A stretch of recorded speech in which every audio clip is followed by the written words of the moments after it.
প্রতিবেশী রাষ্ট্রগুলির উপরে খবরদারি করার ক্ষমতা বহুলাংশে আজ বিলুপ্ত হয়ে গেছে ভারতীয় সংবিধানে। যে মোদি নির্বাচনের আগে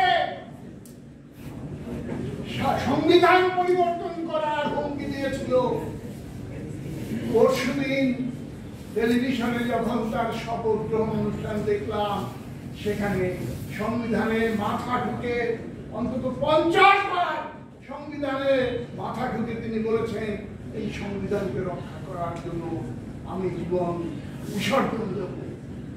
আজকে সুর পাল্টে গেছে, ওদের এই স্ট্র্যাটেজি, ওদের সুর আরো পাল্টাবে।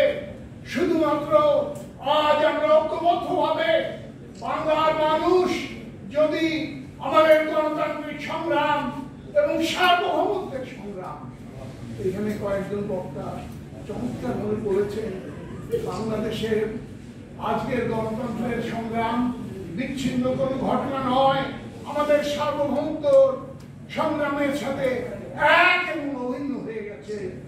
তাদেরই কথার পুনরাবৃত্তি করে আমি আমার বক্তব্য শেষ করতে চাই যে বাংলাদেশের আগামী দিনের সংগ্রাম ইনশাআল্লাহ জয়যুক্ত হবে এবং ওই দাঁত খেঁচানো পররাষ্ট্রনীতি আমাদের প্রতিবেশী রাষ্ট্রের বহুলাংশে দুর্বল হয়ে গেছে।